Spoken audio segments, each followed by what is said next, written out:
let's look at how to subtract mixed numbers. Just like with adding mixed numbers, I prefer to stack them on top of each other.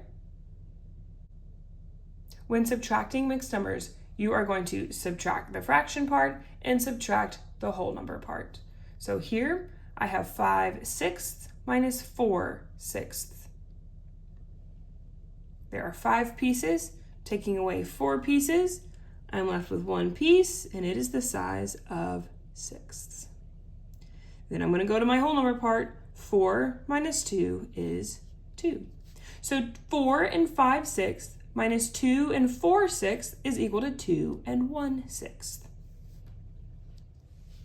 Our next problem is 4 and 5/8 minus 1 and 1/4.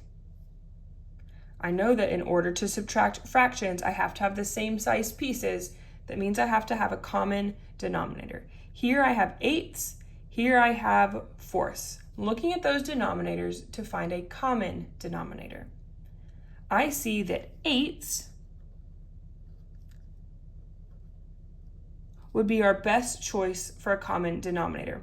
If I wasn't certain what the best common denominator would be, I would come off to the side, list the multiples of 8, list the multiples of 4, and see their least common multiple. Looking for the least number that they have in common. To make my common denominator eighths, here I have 5/8. It's already eighths, so I'm going to leave that alone. My 1/4, to make fourths eighths, I need to multiply by 2 halves. Remember, what I multiply by on the bottom, I must multiply by on the top. This way, I am multiplying by 1 whole. I know that anything times 1 is going to equal itself. So 1/4 is equivalent to 2/8. It just has a new name. Now that I have the same size pieces, I have 5/8. I'm taking away 2 of those 8s, and I am left with 3/8. I can't forget to go over to my whole number. I've got to finish subtracting this whole number.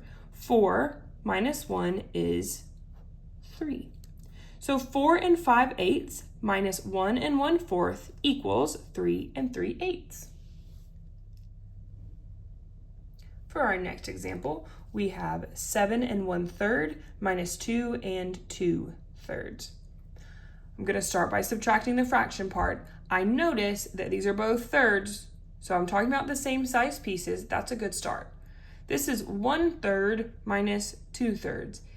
If I only had 1/3, one piece that's the size of a third, I can't take away 2 pieces that are the size of a third. You might be tempted to then move this mixed number on top so that you could subtract the fraction parts.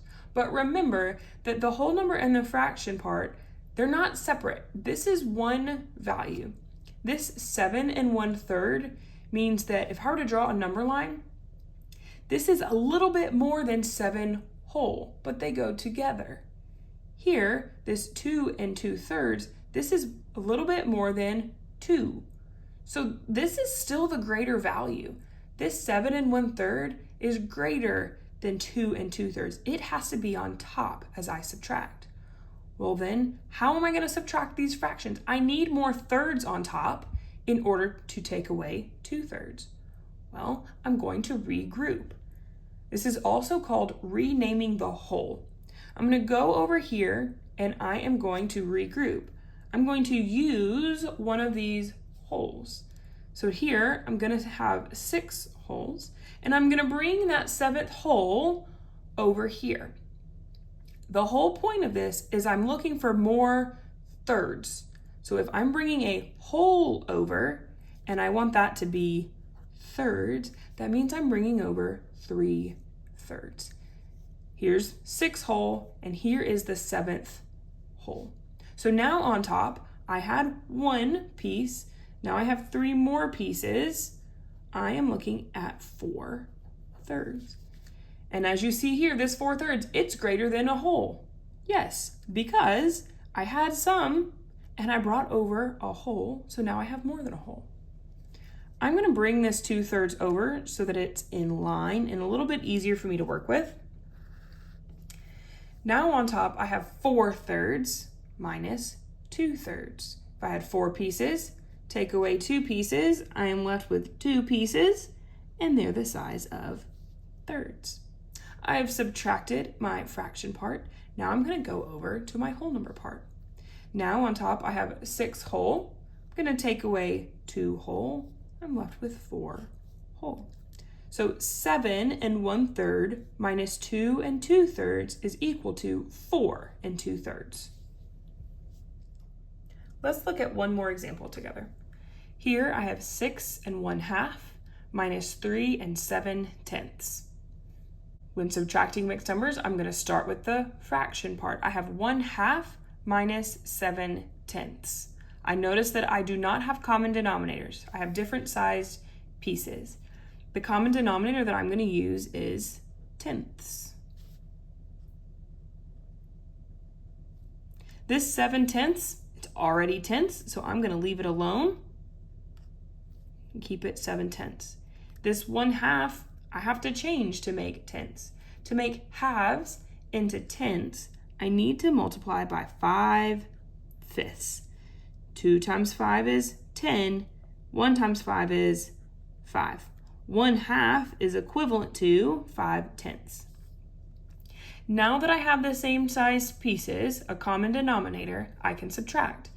This is 5/10, take away 7/10. I don't have enough tenths up top in order to take away 7. So I have to go get some more tenths. I can't just randomly add some more tenths. That would increase this value. I need to go find tenths. Where am I going to go? I'm going to go to the whole number. I'm going to rename this whole number. We usually call it regrouping. I'm going to use one of these wholes. So now I have 5 whole here, and I'm going to bring that 6th whole over here. Remember, the whole point is I need more tenths.